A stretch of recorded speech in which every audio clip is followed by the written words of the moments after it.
Carta a los Hebreos. Hebreos, capítulo 1.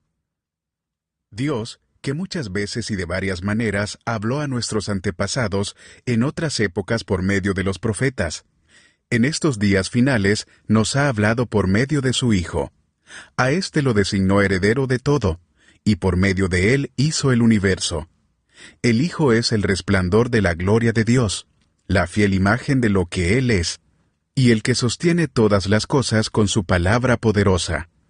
Después de llevar a cabo la purificación de los pecados, se sentó a la derecha de la majestad en las alturas. Así llegó a ser superior a los ángeles en la misma medida en que el nombre que ha heredado supera en excelencia al de ellos. Porque, ¿a cuál de los ángeles dijo Dios jamás, «Tú eres mi hijo, hoy mismo te he engendrado», y en otro pasaje, «Yo seré su padre, y él será mi hijo»?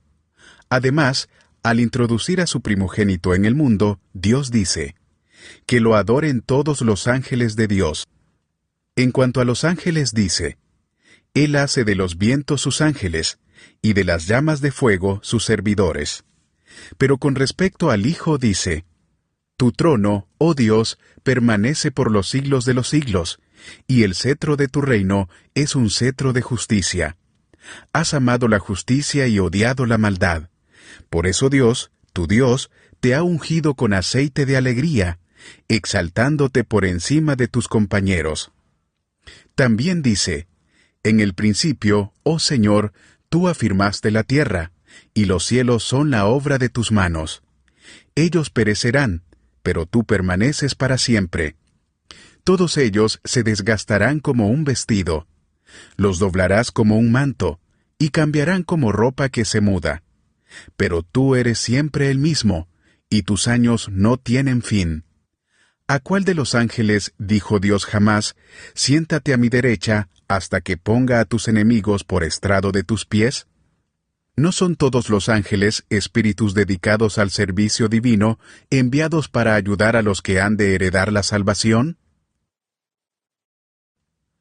Hebreos capítulo 2. Por eso es necesario que prestemos más atención a lo que hemos oído, no sea que perdamos el rumbo. Porque si el mensaje anunciado por los ángeles tuvo validez, y toda transgresión y desobediencia recibió su justo castigo, ¿cómo escaparemos nosotros si descuidamos una salvación tan grande? Esta salvación fue anunciada primeramente por el Señor, y los que la oyeron nos la confirmaron. A la vez, Dios ratificó su testimonio acerca de ella con señales, prodigios, diversos milagros y dones distribuidos por el Espíritu Santo según su voluntad. Dios no puso bajo el dominio de los ángeles el mundo venidero del que estamos hablando. Como alguien ha atestiguado en algún lugar, ¿qué es el hombre para que en él pienses? ¿Qué es el ser humano para que lo tomes en cuenta?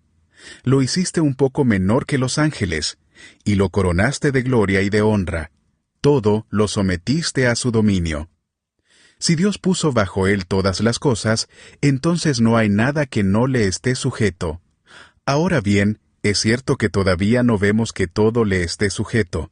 Sin embargo, vemos a Jesús, que fue hecho un poco inferior a los ángeles, coronado de gloria y honra por haber padecido la muerte. Así, por la gracia de Dios, la muerte que él sufrió resulta en beneficio de todos. En efecto, a fin de llevar a muchos hijos a la gloria, convenía que Dios, para quien y por medio de quien todo existe, perfeccionara mediante el sufrimiento al autor de la salvación de ellos. Tanto el que santifica como los que son santificados tienen un mismo origen, por lo cual Jesús no se avergüenza de llamarlos hermanos, cuando dice, «Proclamaré tu nombre a mis hermanos, en medio de la congregación te alabaré».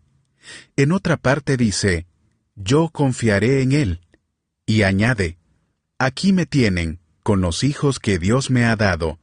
Por tanto, ya que ellos son de carne y hueso, él también compartió esa naturaleza humana para anular, mediante la muerte, al que tiene el dominio de la muerte, es decir, al diablo, y librar a todos los que por temor a la muerte estaban sometidos a esclavitud durante toda la vida.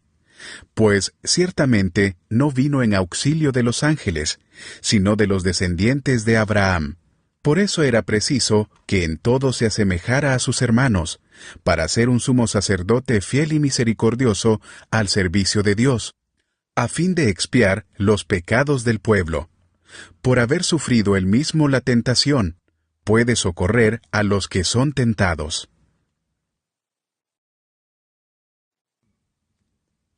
Hebreos, capítulo 3.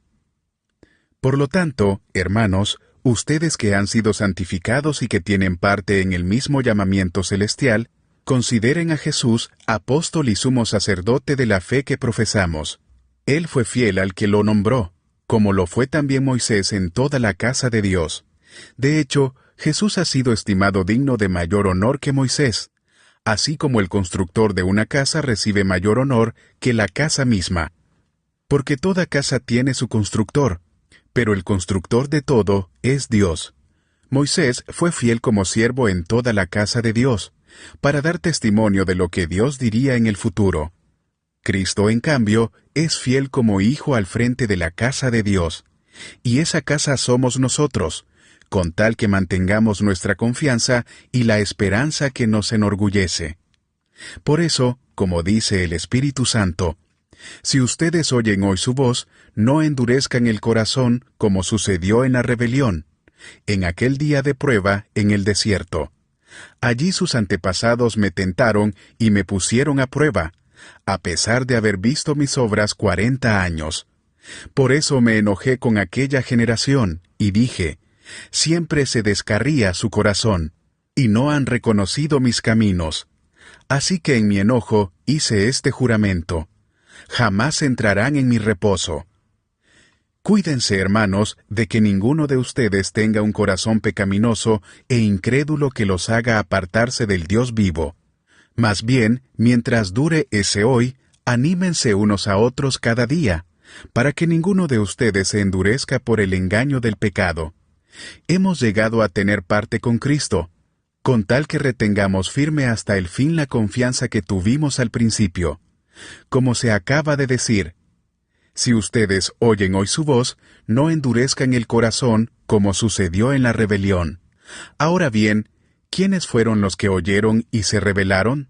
¿No fueron acaso todos los que salieron de Egipto guiados por Moisés? ¿Y con quiénes se enojó Dios durante 40 años? ¿No fue acaso con los que pecaron, los cuales cayeron muertos en el desierto? ¿Y a quiénes juró Dios que jamás entrarían en su reposo, sino a los que desobedecieron? Como podemos ver, no pudieron entrar por causa de su incredulidad.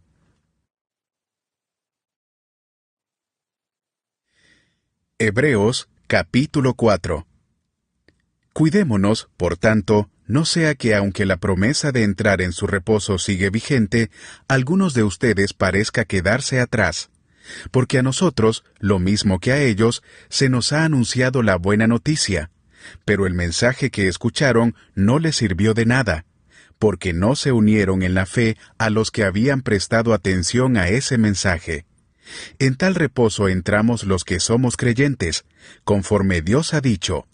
Así que, en mi enojo, hice este juramento: jamás entrarán en mi reposo. Es cierto que su trabajo quedó terminado con la creación del mundo, pues en algún lugar se ha dicho así del séptimo día. Y en el séptimo día reposó Dios de todas sus obras. Y en el pasaje citado también dice: jamás entrarán en mi reposo. Sin embargo, todavía falta que algunos entren en ese reposo, y los primeros a quienes se les anunció la buena noticia no entraron por causa de su desobediencia. Por eso, Dios volvió a fijar un día, que es hoy, cuando mucho después declaró por medio de David lo que ya se ha mencionado: si ustedes oyen hoy su voz, no endurezcan el corazón. Si Josué les hubiera dado el reposo, Dios no habría hablado posteriormente de otro día. Por consiguiente, queda todavía un reposo especial para el pueblo de Dios, porque el que entra en el reposo de Dios descansa también de sus obras, así como Dios descansó de las suyas. Esforcémonos, pues, por entrar en ese reposo, para que nadie caiga al seguir aquel ejemplo de desobediencia. Ciertamente, la palabra de Dios es viva y poderosa, y más cortante que cualquier espada de 2 filos. penetra hasta lo más profundo del alma y del espíritu, hasta la médula de los huesos, y juzga los pensamientos y las intenciones del corazón. Ninguna cosa creada escapa a la vista de Dios. Todo está al descubierto, expuesto a los ojos de aquel a quien hemos de rendir cuentas. Por lo tanto, ya que en Jesús, el Hijo de Dios, tenemos un gran sumo sacerdote que ha atravesado los cielos, aferrémonos a la fe que profesamos, porque no tenemos un sumo sacerdote incapaz de compadecerse de nuestras debilidades, sino uno que ha sido tentado en todo de la misma manera que nosotros, aunque sin pecado. Así que, acerquémonos confiadamente al trono de la gracia para recibir misericordia y hallar la gracia que nos ayude en el momento que más la necesitamos. Hebreos, capítulo 5. Todo sumo sacerdote es escogido de entre los hombres. Él mismo es nombrado para representar a su pueblo ante Dios, y ofrecer dones y sacrificios por los pecados. Puede tratar con paciencia a los ignorantes y extraviados, ya que él mismo está sujeto a las debilidades humanas. Por tal razón, se ve obligado a ofrecer sacrificios por sus propios pecados, como también por los del pueblo. Nadie ocupa ese cargo por iniciativa propia. Más bien, lo ocupa el que es llamado por Dios, como sucedió con Aarón. Tampoco Cristo se glorificó a sí mismo haciéndose sumo sacerdote, sino que Dios le dijo: «Tú eres mi Hijo, hoy mismo te he engendrado». Y en otro pasaje dice: «Tú eres sacerdote para siempre, según el orden de Melquisedec». En los días de su vida mortal, Jesús ofreció oraciones y súplicas con fuerte clamor y lágrimas al que podía salvarlo de la muerte, y fue escuchado por su reverente sumisión. Aunque era hijo, mediante el sufrimiento aprendió a obedecer, y consumada su perfección, llegó a ser autor de salvación eterna para todos los que le obedecen, y Dios lo nombró sumo sacerdote según el orden de Melquisedec. Sobre este tema tenemos mucho que decir, aunque es difícil explicarlo, porque a ustedes lo que les entra por un oído les sale por el otro. En realidad, a estas alturas ya deberían ser maestros, y sin embargo necesitan que alguien vuelva a enseñarles las verdades más elementales de la palabra de Dios. Dicho de otro modo, necesitan leche en vez de alimento sólido. El que solo se alimenta de leche es inexperto en el mensaje de justicia. Es como un niño de pecho. En cambio, el alimento sólido es para los adultos, para los que tienen la capacidad de distinguir entre lo bueno y lo malo, pues han ejercitado su facultad de percepción espiritual. Hebreos, capítulo 6. Por eso, dejando a un lado las enseñanzas elementales acerca de Cristo, avancemos hacia la madurez. No volvamos a poner los fundamentos, tales como el arrepentimiento de las obras que conducen a la muerte, la fe en Dios, la instrucción sobre bautismos, la imposición de manos, la resurrección de los muertos y el juicio eterno. Así procederemos, si Dios lo permite. Es imposible que renueven su arrepentimiento aquellos que han sido una vez iluminados, que han saboreado el don celestial, que han tenido parte en el Espíritu Santo y que han experimentado la buena palabra de Dios y los poderes del mundo venidero, y después de todo esto se han apartado. Es imposible, porque así vuelven a crucificar, para su propio mal, al Hijo de Dios, y lo exponen a la vergüenza pública. Cuando la tierra bebe la lluvia que con frecuencia cae sobre ella, y produce una buena cosecha para los que la cultivan, recibe bendición de Dios. En cambio, cuando produce espinos y cardos, no vale nada. Está a punto de ser maldecida, y acabará por ser quemada. En cuanto a ustedes, queridos hermanos, aunque nos expresamos así, estamos seguros de que les espera lo mejor, es decir, lo que atañe a la salvación, porque Dios no es injusto como para olvidarse de las obras y del amor que, para su gloria, ustedes han mostrado sirviendo a los santos, como lo siguen haciendo. Deseamos, sin embargo, que cada uno de ustedes siga mostrando ese mismo empeño hasta la realización final y completa de su esperanza. No sean perezosos, más bien, imiten a quienes por su fe y paciencia heredan las promesas. Cuando Dios hizo su promesa a Abraham, como no tenía a nadie superior por quien jurar, juró por sí mismo, y dijo: «Te bendeciré en gran manera, y multiplicaré tu descendencia». Y así, después de esperar con paciencia, Abraham recibió lo que se le había prometido. Los seres humanos juran por alguien superior a ellos mismos, y el juramento, al confirmar lo que se ha dicho, pone punto final a toda discusión. Por eso Dios, queriendo demostrar claramente a los herederos de la promesa que su propósito es inmutable, la confirmó con un juramento. Lo hizo así para que, mediante la promesa y el juramento, que son dos realidades inmutables en las cuales es imposible que Dios mienta, tengamos un estímulo poderoso los que, buscando refugio, nos aferramos a la esperanza que está delante de nosotros. Tenemos como firme y segura ancla del alma una esperanza que penetra hasta detrás de la cortina del santuario, hasta donde Jesús, el precursor, entró por nosotros, llegando a ser sumo sacerdote para siempre, según el orden de Melquisedec.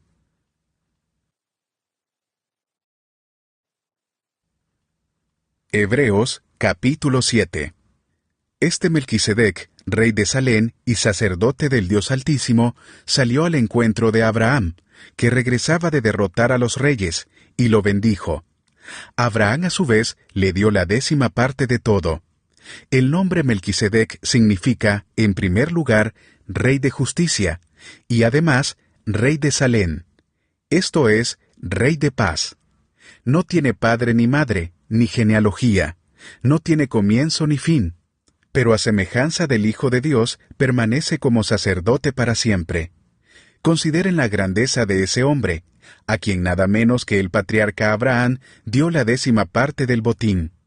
Ahora bien, los descendientes de Leví, que reciben el sacerdocio, tienen por ley el mandato de cobrar los diezmos del pueblo, es decir, de sus hermanos, aunque estos también son descendientes de Abraham.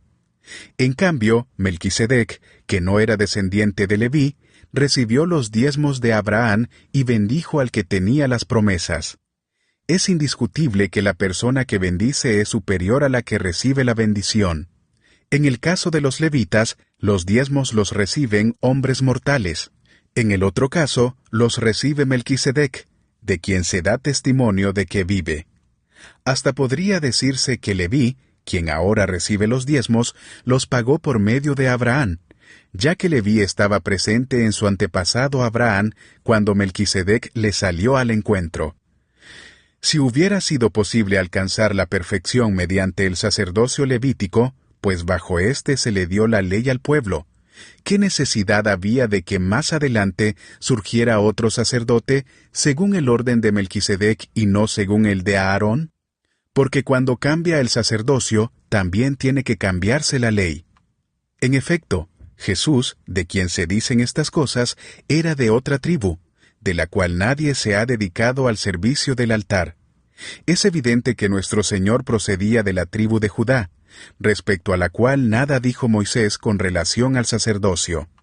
Y lo que hemos dicho resulta aún más evidente si, a semejanza de Melquisedec, surge otro sacerdote que ha llegado a serlo no conforme a un requisito legal respecto al linaje humano, sino conforme al poder de una vida indestructible, pues de él se da testimonio.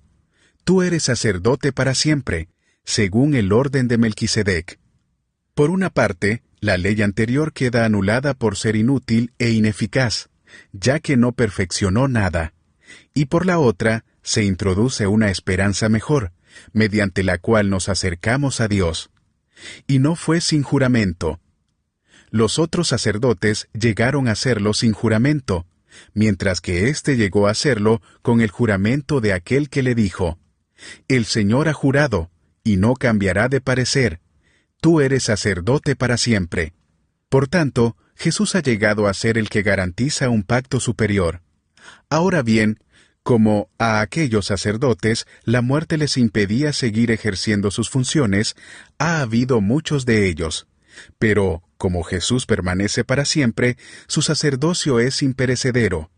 Por eso también puede salvar por completo a los que por medio de él se acercan a Dios, ya que vive siempre para interceder por ellos. Nos convenía tener un sumo sacerdote así, santo, irreprochable, puro, apartado de los pecadores y exaltado sobre los cielos. A diferencia de los otros sumos sacerdotes, él no tiene que ofrecer sacrificios día tras día, primero por sus propios pecados y luego por los del pueblo, porque él ofreció el sacrificio una sola vez y para siempre cuando se ofreció a sí mismo. De hecho, la ley designa como sumos sacerdotes a hombres débiles, pero el juramento, posterior a la ley, designa al Hijo, quien ha sido hecho perfecto para siempre. Hebreos, capítulo 8. Ahora bien, el punto principal de lo que venimos diciendo es que tenemos tal sumo sacerdote, aquel que se sentó a la derecha del trono de la majestad en el cielo, el que sirve en el santuario, es decir, en el verdadero tabernáculo levantado por el Señor y no por ningún ser humano. A todo sumo sacerdote se le nombra para presentar ofrendas y sacrificios, por lo cual es necesario que también tenga algo que ofrecer. Si Jesús estuviera en la tierra, no sería sacerdote, pues aquí ya hay sacerdotes que presentan las ofrendas en conformidad con la ley. Estos sacerdotes sirven en un santuario que es copia y sombra del que está en el cielo, tal como se le advirtió a Moisés cuando estaba a punto de construir el tabernáculo. Asegúrate de hacerlo todo según el modelo que se te ha mostrado en la montaña. Pero el servicio sacerdotal que Jesús ha recibido es superior al de ellos, así como el pacto del cual es mediador es superior al antiguo, puesto que se basa en mejores promesas. Efectivamente, si ese primer pacto hubiera sido perfecto, no habría lugar para un segundo pacto. Pero Dios, reprochándoles sus defectos, dijo: «Vienen días, dice el Señor, en que haré un nuevo pacto con la casa de Israel y con la casa de Judá. No será un pacto como el que hice con sus antepasados, el día en que los tomé de la mano y los saqué de Egipto, ya que ellos no permanecieron fieles a mi pacto, y yo los abandoné, dice el Señor. Este es el pacto que después de aquel tiempo haré con la casa de Israel, dice el Señor. Pondré mis leyes en su mente y las escribiré en su corazón. Yo seré su Dios, y ellos serán mi pueblo. Ya no tendrá nadie que enseñar a su prójimo, ni dirá nadie a su hermano, «Conoce al Señor», porque todos, desde el más pequeño hasta el más grande, me conocerán. Yo les perdonaré sus iniquidades, y nunca más me acordaré de sus pecados. Al llamar nuevo a ese pacto, ha declarado obsoleto al anterior, y lo que se vuelve obsoleto y envejece ya está por desaparecer. Hebreos, capítulo 9. Ahora bien, el primer pacto tenía sus normas para el culto, y un santuario terrenal. En efecto, se habilitó un tabernáculo de tal modo que en su primera parte, llamada el lugar santo, estaban el candelabro, la mesa y los panes consagrados. Tras la segunda cortina estaba la parte llamada el lugar santísimo, el cual tenía el altar de oro para el incienso, y el arca del pacto, toda recubierta de oro. Dentro del arca había una urna de oro que contenía el maná, la vara de Aarón que había retoñado, y las tablas del pacto. Encima del arca estaban los querubines de la gloria, que cubrían con su sombra el lugar de la expiación. Pero ahora no se puede hablar de eso en detalle. Así dispuestas todas estas cosas, los sacerdotes entran continuamente en la primera parte del tabernáculo para celebrar el culto, pero en la segunda parte entra únicamente el sumo sacerdote, y solo una vez al año, provisto siempre de sangre que ofrece por sí mismo y por los pecados de ignorancia cometidos por el pueblo. Con esto el Espíritu Santo da a entender que, mientras siga en pie el primer tabernáculo, aún no se habrá revelado el camino que conduce al lugar santísimo. Esto nos ilustra hoy día que las ofrendas y los sacrificios que allí se ofrecen no tienen poder alguno para perfeccionar la conciencia de los que celebran ese culto. No se trata más que de reglas externas relacionadas con alimentos, bebidas y diversas ceremonias de purificación, válidas solo hasta el tiempo señalado para reformarlo todo. Cristo, por el contrario, al presentarse como sumo sacerdote de los bienes definitivos, en el tabernáculo más excelente y perfecto, no hecho por manos humanas, es decir, que no es de esta creación, entró una sola vez y para siempre en el lugar santísimo. No lo hizo con sangre de machos cabríos y becerros, sino con su propia sangre, logrando así un rescate eterno. La sangre de machos cabríos y de toros y las cenizas de una novilla rociada sobre personas impuras las santifica de modo que quedan limpias por fuera. Si esto es así, ¿cuánto más la sangre de Cristo, quien por medio del Espíritu Eterno se ofreció sin mancha a Dios, purificará nuestra conciencia de las obras que conducen a la muerte, a fin de que sirvamos al Dios viviente? Por eso Cristo es mediador de un nuevo pacto, para que los llamados reciban la herencia eterna prometida, ahora que Él ha muerto para liberarlos de los pecados cometidos bajo el primer pacto. En el caso de un testamento, es necesario constatar la muerte del testador, pues un testamento solo adquiere validez cuando el testador muere, y no entra en vigor mientras vive. De ahí que ni siquiera el primer pacto se haya establecido sin sangre. Después de promulgar todos los mandamientos de la ley a todo el pueblo, Moisés tomó la sangre de los becerros junto con agua, lana escarlata y ramas de hisopo, y roció el libro de la ley y a todo el pueblo, diciendo: Esta es la sangre del pacto que Dios ha mandado que ustedes cumplan. De la misma manera, roció con la sangre el tabernáculo y todos los objetos que se usaban en el culto. De hecho, la ley exige que casi todo sea purificado con sangre, pues sin derramamiento de sangre no hay perdón. Así que era necesario que las copias de las realidades celestiales fueran purificadas con esos sacrificios, pero que las realidades mismas lo fueran con sacrificios superiores a aquellos. En efecto, Cristo no entró en un santuario hecho por manos humanas, simple copia del verdadero santuario, sino en el cielo mismo, para presentarse ahora ante Dios en favor nuestro. Ni entró en el cielo para ofrecerse vez tras vez, como entra el sumo sacerdote en el lugar santísimo cada año con sangre ajena. Si así fuera, Cristo habría tenido que sufrir muchas veces desde la creación del mundo. Al contrario, ahora al final de los tiempos, se ha presentado una sola vez y para siempre, a fin de acabar con el pecado mediante el sacrificio de sí mismo. Y así como está establecido que los seres humanos mueran una sola vez y después venga el juicio, también Cristo fue ofrecido en sacrificio una sola vez para quitar los pecados de muchos, y aparecerá por segunda vez, ya no para cargar con pecado alguno, sino para traer salvación a quienes lo esperan. Hebreos capítulo 10. La ley es sólo una sombra de los bienes venideros, y no la presencia misma de estas realidades. Por eso nunca puede, mediante los mismos sacrificios que se ofrecen sin cesar año tras año, hacer perfectos a los que adoran. De otra manera, ¿no habrían dejado ya de hacerse sacrificios?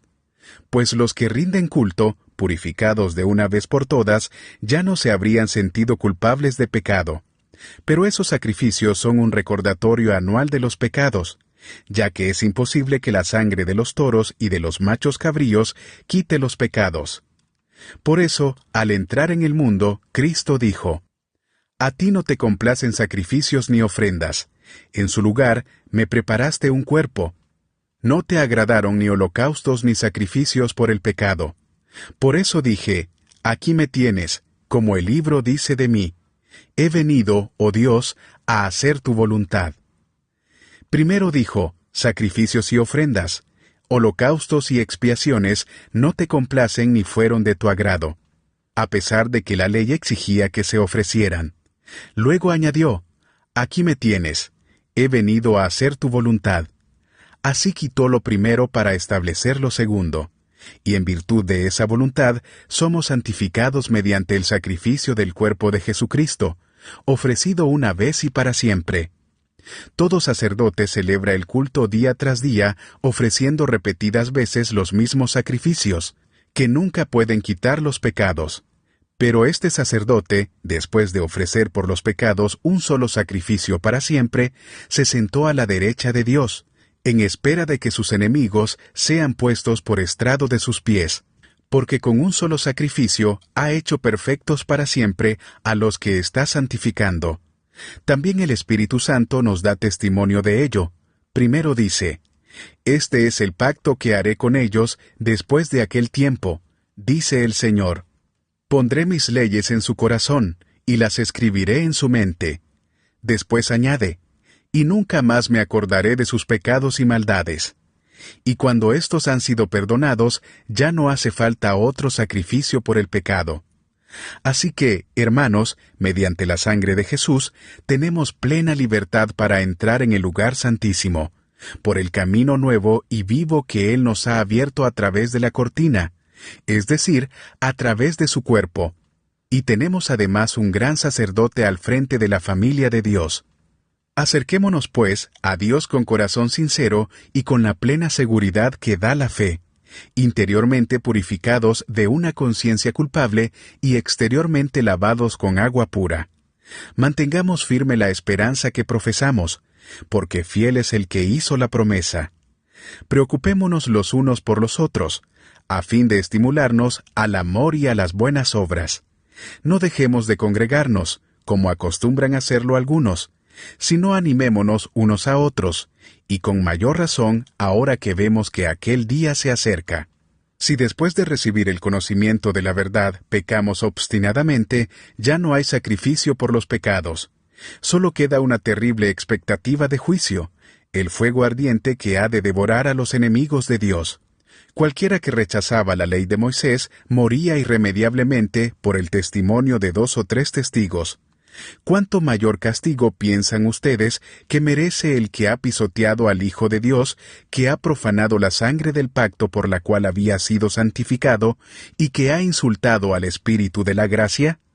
Pues conocemos al que dijo, «Mía es la venganza, yo pagaré», y también, «El Señor juzgará a su pueblo».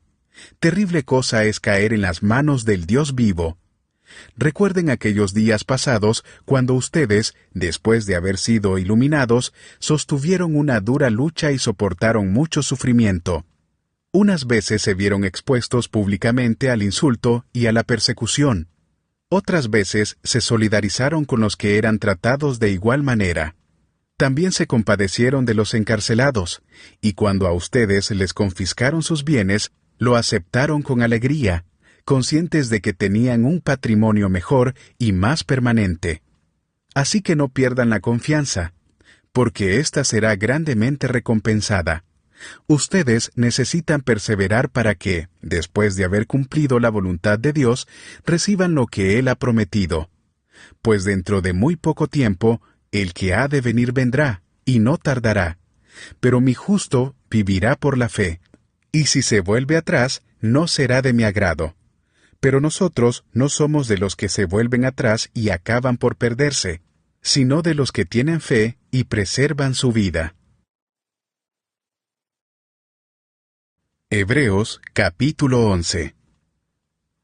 Ahora bien, la fe es la garantía de lo que se espera, la certeza de lo que no se ve.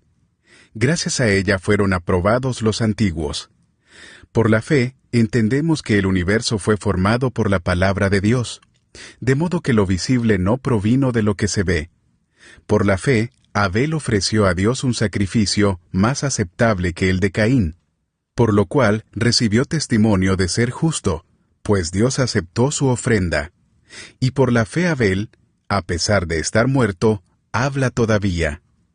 Por la fe Enoc fue sacado de este mundo sin experimentar la muerte. No fue hallado porque Dios se lo llevó, pero antes de ser llevado recibió testimonio de haber agradado a Dios. En realidad, sin fe es imposible agradar a Dios, ya que cualquiera que se acerca a Dios tiene que creer que Él existe, y que recompensa a quienes lo buscan. Por la fe Noé, advertido sobre cosas que aún no se veían, con temor reverente construyó un arca para salvar a su familia. Por esa fe condenó al mundo y llegó a ser heredero de la justicia que viene por la fe. Por la fe Abraham, cuando fue llamado para ir a un lugar que más tarde recibiría como herencia, obedeció y salió sin saber a dónde iba. Por la fe se radicó como extranjero en la tierra prometida, y habitó en tiendas de campaña con Isaac y Jacob, herederos también de la misma promesa, porque esperaba la ciudad de cimientos sólidos, de la cual Dios es arquitecto y constructor. Por la fe Abraham, a pesar de su avanzada edad y de que Sara misma era estéril, recibió fuerza para tener hijos, porque consideró fiel al que le había hecho la promesa. Así que de este solo hombre, ya en decadencia, nacieron descendientes numerosos como las estrellas del cielo e incontables como la arena a la orilla del mar. Todos ellos vivieron por la fe, y murieron sin haber recibido las cosas prometidas. Más bien, las reconocieron a lo lejos, y confesaron que eran extranjeros y peregrinos en la tierra. Al expresarse así, claramente dieron a entender que andaban en busca de una patria. Si hubieran estado pensando en aquella patria de donde habían emigrado, habrían tenido oportunidad de regresar a ella. Antes bien, anhelaban una patria mejor, es decir, la celestial. Por lo tanto, Dios no se avergonzó de ser llamado su Dios, y les preparó una ciudad. Por la fe Abraham, que había recibido las promesas, fue puesto a prueba y ofreció a Isaac, su hijo único, a pesar de que Dios le había dicho: «Tu descendencia se establecerá por medio de Isaac». Consideraba Abraham que Dios tiene poder hasta para resucitar a los muertos, y así, en sentido figurado, recobró a Isaac de entre los muertos. Por la fe Isaac bendijo a Jacob y a Esaú, previendo lo que les esperaba en el futuro. Por la fe Jacob, cuando estaba a punto de morir, bendijo a cada uno de los hijos de José, y adoró apoyándose en la punta de su bastón. Por la fe José, al fin de su vida, se refirió a la salida de los israelitas de Egipto y dio instrucciones acerca de sus restos mortales. Por la fe Moisés, recién nacido, fue escondido por sus padres durante 3 meses, porque vieron que era un niño precioso, y no tuvieron miedo del edicto del rey. Por la fe Moisés, ya adulto, renunció a ser llamado hijo de la hija del faraón. Prefirió ser maltratado con el pueblo de Dios a disfrutar de los efímeros placeres del pecado. Consideró que el oprobio por causa del Mesías era una mayor riqueza que los tesoros de Egipto, porque tenía la mirada puesta en la recompensa. Por la fe salió de Egipto sin tenerle miedo a la ira del rey, pues se mantuvo firme como si estuviera viendo al invisible. Por la fe celebró la Pascua y el rociamiento de la sangre, para que el exterminador de los primogénitos no tocara a los de Israel. Por la fe el pueblo cruzó el Mar Rojo, como por tierra seca, pero cuando los egipcios intentaron cruzarlo, se ahogaron. Por la fe cayeron las murallas de Jericó, después de haber marchado el pueblo 7 días a su alrededor. Por la fe la prostituta Rahab no murió junto con los desobedientes, pues había recibido en paz a los espías. ¿Qué más voy a decir? Me faltaría tiempo para hablar de Gedeón, Barak, Sansón, Jefté, David, Samuel y los profetas, los cuales por la fe conquistaron reinos, hicieron justicia y alcanzaron lo prometido. Cerraron bocas de leones, apagaron la furia de las llamas y escaparon del filo de la espada. Sacaron fuerzas de flaqueza, se mostraron valientes en la guerra y pusieron en fuga a ejércitos extranjeros. Hubo mujeres que por la resurrección recobraron a sus muertos. Otros, en cambio, fueron muertos a golpes, pues para alcanzar una mejor resurrección no aceptaron que los pusieran en libertad. Otros sufrieron la prueba de burlas y azotes, e incluso de cadenas y cárceles. Fueron apedreados, aserrados por la mitad, asesinados a filo de espada. Anduvieron fugitivos de aquí para allá, cubiertos de pieles de oveja y de cabra, pasando necesidades, afligidos y maltratados. El mundo no merecía gente así, Anduvieron sin rumbo por desiertos y montañas, por cuevas y cavernas. Aunque todos obtuvieron un testimonio favorable mediante la fe, ninguno de ellos vio el cumplimiento de la promesa. Esto sucedió para que ellos no llegaran a la meta, sin nosotros, pues Dios nos había preparado algo mejor. Hebreos capítulo 12. Por tanto, también nosotros, que estamos rodeados de una multitud tan grande de testigos, despojémonos del lastre que nos estorba, en especial del pecado que nos asedia, y corramos con perseverancia la carrera que tenemos por delante. Fijemos la mirada en Jesús, el iniciador y perfeccionador de nuestra fe, quien, por el gozo que le esperaba, soportó la cruz, menospreciando la vergüenza que ella significaba, y ahora está sentado a la derecha del trono de Dios. Así pues, consideren a aquel que perseveró frente a tanta oposición por parte de los pecadores, para que no se cansen ni pierdan el ánimo. En la lucha que ustedes libran contra el pecado, todavía no han tenido que resistir hasta derramar su sangre, y ya han olvidado por completo las palabras de aliento que como a hijos se les dirige. Hijo mío, no tomes a la ligera la disciplina del Señor, ni te desanimes cuando te reprenda, porque el Señor disciplina a los que ama, y azota a todo el que recibe como hijo. Lo que soportan es para su disciplina, pues Dios los está tratando como a hijos. ¿Qué hijo hay a quien el Padre no disciplina? Si a ustedes se les deja sin la disciplina que todos reciben, entonces son bastardos y no hijos legítimos. Después de todo, aunque nuestros padres humanos nos disciplinaban, los respetábamos. ¿No hemos de someternos con mayor razón al Padre de los Espíritus para que vivamos? En efecto, nuestros padres nos disciplinaban por un breve tiempo, como mejor les parecía, pero Dios lo hace para nuestro bien, a fin de que participemos de su santidad. Ciertamente, ninguna disciplina, en el momento de recibirla, parece agradable, sino más bien penosa. Sin embargo, después produce una cosecha de justicia y paz para quienes han sido entrenados por ella. Por tanto, renueven las fuerzas de sus manos cansadas y de sus rodillas debilitadas. Hagan sendas derechas para sus pies, para que la pierna coja no se disloque, sino que se sane. Busquen la paz con todos y la santidad, sin la cual nadie verá al Señor. Asegúrense de que nadie deje de alcanzar la gracia de Dios, de que ninguna raíz amarga brote y cause dificultades y corrompa a muchos, y de que nadie sea inmoral ni profano como Esaú, quien por un solo plato de comida vendió sus derechos de hijo mayor. Después, como ya saben, cuando quiso heredar esa bendición, fue rechazado. No se le dio lugar para el arrepentimiento, aunque con lágrimas buscó la bendición. Ustedes no se han acercado a una montaña que se pueda tocar o que esté ardiendo en fuego, ni a oscuridad, tinieblas y tormenta, ni a sonido de trompeta, ni a tal clamor de palabras que quienes lo oyeron suplicaron que no se les hablara más, porque no podían soportar esta orden. Será apedreado todo el que toque la montaña, aunque sea un animal. Tan terrible era este espectáculo que Moisés dijo: «Estoy temblando de miedo». Por el contrario, ustedes se han acercado al monte Sión, a la Jerusalén celestial, la ciudad del Dios viviente. Se han acercado a millares y millares de ángeles, a una asamblea gozosa, a la iglesia de los primogénitos inscritos en el cielo. Se han acercado a Dios, el juez de todos, a los espíritus de los justos que han llegado a la perfección, a Jesús, el mediador de un nuevo pacto, y a la sangre rociada, que habla con más fuerza que la de Abel.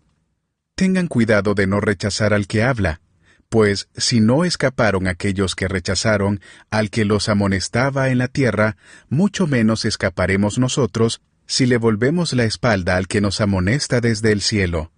En aquella ocasión su voz conmovió la tierra, pero ahora ha prometido: «Una vez más haré que se estremezca no solo la tierra, sino también el cielo». La frase «una vez más» indica la transformación de las cosas movibles, es decir, las creadas, para que permanezca lo inconmovible. Así que nosotros, que estamos recibiendo un reino inconmovible, Seamos agradecidos. Inspirados por esta gratitud, adoremos a Dios como a Él le agrada, con temor reverente, porque nuestro Dios es fuego consumidor. Hebreos capítulo 13. Sigan amándose unos a otros fraternalmente. No se olviden de practicar la hospitalidad, pues gracias a ella algunos, sin saberlo, hospedaron ángeles. Acuérdense de los presos, como si ustedes fueran sus compañeros de cárcel, y también de los que son maltratados, como si fueran ustedes mismos los que sufren. Tengan todos en alta estima el matrimonio y la fidelidad conyugal, porque Dios juzgará a los adúlteros y a todos los que cometen inmoralidades sexuales. Manténganse libres del amor al dinero, y conténtense con lo que tienen, porque Dios ha dicho, «Nunca te dejaré, jamás te abandonaré». Así que podemos decir con toda confianza, «El Señor es quien me ayuda, no temeré». ¿Qué me puede hacer un simple mortal? Acuérdense de sus dirigentes, que les comunicaron la palabra de Dios. Consideren cuál fue el resultado de su estilo de vida, e imiten su fe. Jesucristo es el mismo ayer y hoy y por los siglos.